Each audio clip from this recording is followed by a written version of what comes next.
दोस्तों इस वीडियो में हम सामाजिक विज्ञान का बहुविकल्पीय प्रश्न बताएंगे। यह पार्ट 2 वीडियो है दोस्तों।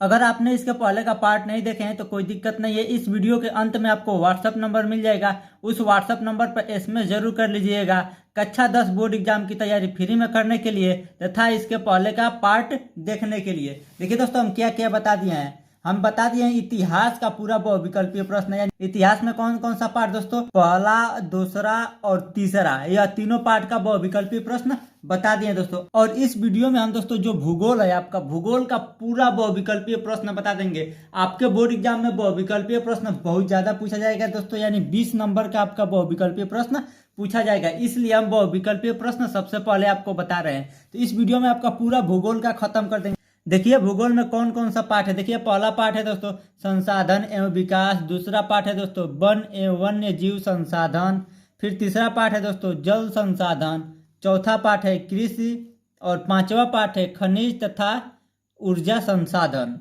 उसके बाद छठवां पाठ है राष्ट्रीय अर्थव्यवस्था की जीवन रेखा। यानी इन 6 पाठों का बहुविकल्पीय प्रश्न इस वीडियो में पूरा खत्म कर देंगे दोस्तों।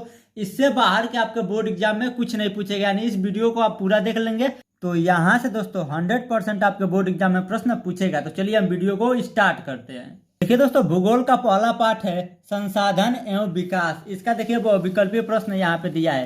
पहला बहुविकल्पीय प्रश्न है दोस्तों भूमि एक संसाधन है। भूमि एक क्या है दोस्तों, प्राकृतिक संसाधन है। प्राकृतिक का मतलब होता है दोस्तों जो प्रकृति द्वारा हो, यानी जो इंसान द्वारा नहीं बनाया गया। जैसे जमीन है वह प्राकृतिक है ना दोस्तों, तो यह क्या है, भूमि एक प्राकृतिक है। उसके बाद अगला प्रश्न है दोस्तों निम्नलिखित में से एक मिट्टी का प्रकार नहीं है। यानी इन 4 ऑप्शन में से कौन मिट्टी का प्रकार नहीं है। तो काली मिट्टी का प्रकार है, पीली भी क्या है मिट्टी होती है, और लेटराइट भी क्या है मिट्टी का प्रकार है। लेकिन सीमेंट क्या है दोस्तों, मिट्टी का प्रकार नहीं है। अगला प्रश्न है दोस्तों रियो डी जेनेरियो में पृथ्वी शिखर सम्मेलन का आयोजन किस वर्ष हुआ था। वर्ष 1992 ईस्वी में। अगला प्रश्न है दोस्तों निम्न में से कौन अजैवीय संसाधन है। चट्टाने। अगला प्रश्न दोस्तों निम्नलिखित में से किस राज्य में काली मिट्टी पाई जाती है। गुजरात में। क्या दोस्तों, गुजरात में काली मिट्टी पाई जाती है। अगला प्रश्न है दोस्तों पर्वतों पर मृदा अपरदन का साधन है। हिमनद।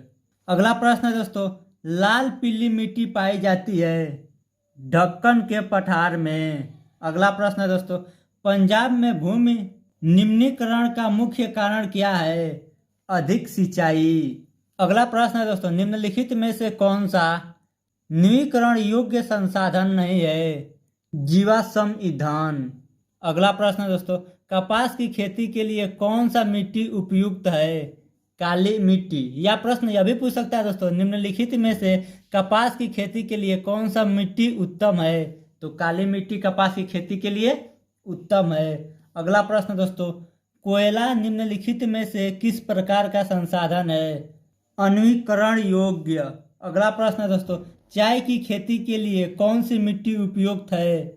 लेटराइट मिट्टी। अगला प्रश्न है दोस्तों निम्नलिखित में से किस राज्य में सीढ़ीदार खेती होती है। उत्तराखंड में। अगला प्रश्न है दोस्तों निम्नलिखित में से किसकी अधिक मात्रा जलोढ़ मिट्टी में पाई जाती है। इनमें से सभी का मतलब दोस्तों पोटास भी पाया जाता है, चूना भी पाया जाता है और फास्फोरस पाया जाता है। किस में, जलोढ़ मिट्टी में। अगला प्रश्न है दोस्तों निम्नलिखित में से कौन सा व्यक्तिगत संसाधन नहीं है। खनिज संसाधन। अगला प्रश्न है दोस्तों निम्नलिखित में से कौन सा संसाधन पुनः चक्रीय है। लोहा। अगला प्रश्न है दोस्तों निम्नलिखित में से कौन सा एक संभावी संसाधन है। पवन ऊर्जा। तो दोस्तों पाठ 1 यहीं पे समाप्त हो गया। अब हम लोग चलते हैं पाठ 2 पर। देखिए भूगोल का पाठ 2 है वन एवं वन्य जीव संसाधन। इसका हम बहुविकल्पीय प्रश्न बता रहे हैं। देखिए इसका पहला बहुविकल्पीय प्रश्न है भारत में कितने प्रतिशत स्तनधारियों के लुप्त होने का खतरा है। 20%। अगला प्रश्न देश के कुल भौगोलिक क्षेत्रफल का कितना प्रतिशत हिस्सा वनाच्छादित है। 24.56%। अगला प्रश्न है दोस्तों संकटग्रस्त प्रजातियों की सूची निम्न में से कौन सी संस्था तैयार करती है। IUCN। अगला प्रश्न है दोस्तों, चिपको आंदोलन संबंधित है वन संरक्षण से। अगला प्रश्न है दोस्तों, भारत में सबसे पहले वन एवं वन्य जीव संरक्षण अधिनियम किस वर्ष लागू हुआ? 1972 ईस्वी में। अगला प्रश्न है दोस्तों, टाइगर प्रोजेक्ट किस वर्ष आरंभ हुआ? 1973 ईस्वी में। अगला प्रश्न है दोस्तों, निम्नलिखित में से कौन सी प्राकृतिक वनस्पतिजात और प्राणीजात के ह्रास का सही कारण नहीं है? पशुचारण और ईंधन लकड़ी एकत्रित करना। अगला प्रश्न है दोस्तों, इनमें से कौन सा संरक्षण तरीका समुदायों की सीधी भागीदारी नहीं करता है? वन्य जीव पशु विहार का परिसीमन। अगला प्रश्न है दोस्तों, सुंदरबन राष्ट्रीय पार्क किस राज्य में स्थित है? पश्चिम बंगाल। तो दोस्तों भूगोल का पाठ 2 का बहुविकल्पीय प्रश्न समाप्त हो गया। बताएंगे दोस्तों भूगोल का पाठ 3। पाठ 3 क्या है दोस्तों? जल संसाधन। देखिए इसका बहुविकल्पीय प्रश्न क्या है। इसका पहला प्रश्न है दोस्तों, भारत विश्व वृष्ट मात्रा का कितना प्रतिशत प्राप्त करता है? 4%। अगला प्रश्न है दोस्तों, विश्व में सर्वाधिक वर्षा किस स्थान पर होता है? मासिनराम। अगला प्रश्न है दोस्तों, भारत की पहली नदी घाटी परियोजना किस नदी पर बनाई गई? दामोदर। अगला प्रश्न है दोस्तों, बहुउद्देशीय परियोजना को किसने आधुनिक भारत का मंदिर कहा? जवाहरलाल नेहरू। अगला प्रश्न है दोस्तों, टिहरी बांध परियोजना किस राज्य में स्थित है? उत्तराखंड। अगला प्रश्न है दोस्तों, निम्न में से कौन सा वक्तव्य बहुउद्देशीय नदी परियोजना के पक्ष में दिया गया तर्क है? इसका आंसर है दोस्तों, बहुउद्देशीय परियोजनाओं से बृहत स्तर पर विस्थापन होता है और आजीविका खत्म होती है। अगला प्रश्न है दोस्तों, सलाल बांध किस नदी पर बना है? चिनाब। अगला प्रश्न दोस्तों, बांधों को इसके बीच में भरना है। क्या भरना है दोस्तों? बहुउद्देशीय परियोजना भी कहा जाता है। बांधों को क्या कहा जाता है दोस्तों? बहुउद्देशीय परियोजना भी कहा जाता है। तो यह भूगोल का पाठ 3 का पूरा बहुविकल्पी समाप्त हो गया। अब देखिए दोस्तों, यह भूगोल का पाठ 4 है। पाठ 4 का क्या नाम है दोस्तों? कृषि।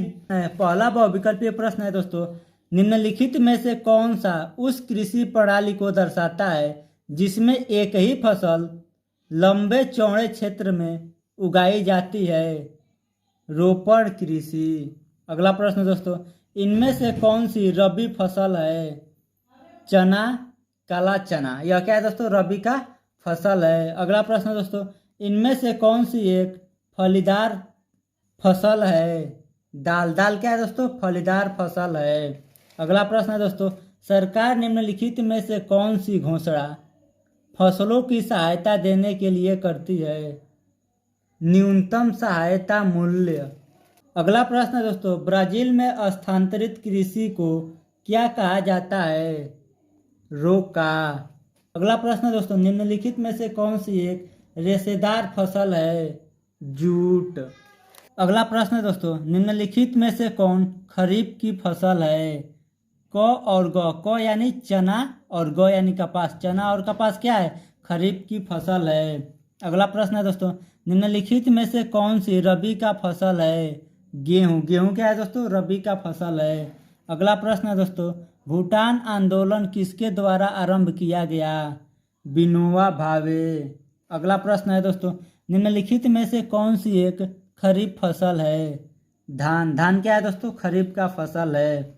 अगला प्रश्न है दोस्तों, निम्न में से कौन सी रेशेदार फसल है? इनमें से सभी, यानी कपास भी रेशेदार फसल है, जूट भी रेशेदार फसल है, प्राकृतिक रेशम, यानी यह सभी क्या है? रेशेदार फसल है। अगला प्रश्न दोस्तों, निम्न में से कौन सी रोपण फसल है? गन्ना। गन्ना क्या है? रोपण यानी जो रोपा जाता है। गन्ना क्या है? रोपण फसल है। अगला प्रश्न है दोस्तों, कर्तन दहन कृषि झूम कृषि निम्नलिखित में से किस राज्य में पाई जाती है? मिजोरम। अगला प्रश्न है दोस्तों, निम्नलिखित में से कौन सी फसल मोटे अनाज के अंतर्गत सम्मिलित की जाती है? ज्वार। तो दोस्तों भूगोल का पाठ 4 का बहुविकल्पीय प्रश्न समाप्त हो गया। अब देखिए दोस्तों, भूगोल का 5वां पाठ है खनिज तथा ऊर्जा संसाधन। देखिए इसका बहुविकल्पीय प्रश्न। इसका पहला बहुविकल्पीय प्रश्न है दोस्तों, निम्नलिखित में से कौन सा खनिज अपक्षयित पदार्थ के अवशिष्ट भार को त्यागता हुआ चट्टानों के अपघटन से बनता है? बॉक्साइट। अगला प्रश्न है दोस्तों, झारखंड में स्थित कोडरमा निम्नलिखित में से किस खनिज का अग्रणी उत्पादक है? अभ्रक। अगला प्रश्न है दोस्तों, निम्नलिखित चट्टानों में से किस चट्टान के स्तरों में खनिज का निक्षेपण और संचयन होता है? तलछटी चट्टान। अगला प्रश्न है दोस्तों, झरिया प्रसिद्ध है कोयला के लिए। अगला प्रश्न है दोस्तों, निम्नलिखित में से कौन सा गैर परंपरागत ऊर्जा स्रोत है? सौर ऊर्जा। अगला प्रश्न है दोस्तों, भारत में पवन ऊर्जा का विशाल केंद्र कहाँ स्थित है? तमिलनाडु में। अगला प्रश्न है दोस्तों, अंकलेश्वर किसके उत्पादन के लिए प्रसिद्ध है? पेट्रोलियम। अगला प्रश्न है दोस्तों, मुंबई हाई प्रसिद्ध है। मुंबई हाई किसके लिए प्रसिद्ध है दोस्तों? तेल शोधन कारखानों के लिए। अगला प्रश्न है दोस्तों, निम्नलिखित में से कौन सा ऊर्जा का गैर परंपरागत स्रोत है? कोयला। अगला प्रश्न है दोस्तों, निम्नलिखित में से कौन सा खनिज आधारभूत है? लौह अयस्क। अगला प्रश्न है दोस्तों, निम्नलिखित में से इस्पात बनाने में किस खनिज का प्रयोग किया जाता है? मैग्नीज। अगला प्रश्न है दोस्तों, एथेरेसाइड का संबंध किस खनिज से है? कोयला। अगला प्रश्न है दोस्तों, हेमेटाइट का संबंध किस खनिज से है? लौह अयस्क। अगला प्रश्न है दोस्तों, कोबरा प्रसिद्ध है कोयला के लिए। तो दोस्तों यह पाठ 5 का बहुविकल्पीय प्रश्न समाप्त हो गया। ये दोस्तों पाठ 6 है, राष्ट्रीय अर्थव्यवस्था की जीवन रेखा।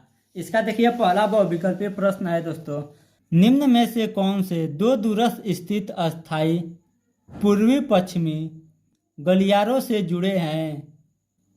सिलचर तथा पोरबंदर। अगला प्रश्न है दोस्तों, निम्नलिखित में से परिवहन का कौन सा साधन वाहनान्तरण हानियों तथा देरी को घटाता है? पाइपलाइन। अगला प्रश्न है दोस्तों, निम्नलिखित में से कौन सा राज्य हजारी विजयपुर जगदीशपुर पाइपलाइन से नहीं जुड़ा है? महाराष्ट्र। अगला प्रश्न है दोस्तों, इनमें से कौन सा पत्तन पूर्वी तट पर स्थित है जो अंतःस्थलीय तथा अधिकतम गहराई का पतन है तथा पूर्ण सुरक्षित है? विशाखापट्टनम। अगला प्रश्न है दोस्तों, निम्नलिखित में से कौन सा परिवहन साधन भारत में प्रमुख साधन है? सड़क परिवहन। अगला प्रश्न है दोस्तों, निम्न से कौन सा शब्द दो या अधिक देशों में व्यापार को दर्शाता है? अंतर्राष्ट्रीय व्यापार। अगला प्रश्न है दोस्तों, भारत का सबसे लंबा राष्ट्रीय राजमार्ग NH कौन सा है? NH 44। भारत का सबसे लंबा राष्ट्रीय राजमार्ग है NH 44। अगला प्रश्न है दोस्तों, सीमांत सड़कों का निर्माण तथा नियंत्रण करने के लिए संस्था है? सीमा सड़क संगठन। अगला प्रश्न, बड़ी लाइन की चौड़ाई क्या है? 1676। अगला प्रश्न है दोस्तों, निम्नलिखित में से किस वस्तु का निर्यातक भारत नहीं है? उर्वरक। अगला प्रश्न है दोस्तों, दो राज्यों के बीच वस्तुओं का आदान प्रदान कहलाता है? राष्ट्रीय व्यापार। अगला प्रश्न है दोस्तों, निम्नलिखित में से परिवहन का कौन सा साधन अति दुर्गम स्थान के लिए अत्यंत आवश्यक है? वायु परिवहन। अगला प्रश्न है दोस्तों, भारत में वायु परिवहन का राष्ट्रीयकरण कब किया गया? 1953 ईस्वी में। अगला प्रश्न है दोस्तों, पश्चिमी रेलवे का मुख्यालय स्थित है मुंबई में। तो दोस्तों भूगोल का पूरा विकल्पीय समाप्त हो गया। अगर आप कक्षा 10 बोर्ड एग्जाम की तैयारी फ्री में करना चाहते हैं तो हमारे व्हाट्सएप नंबर पर SMS जरूर करें।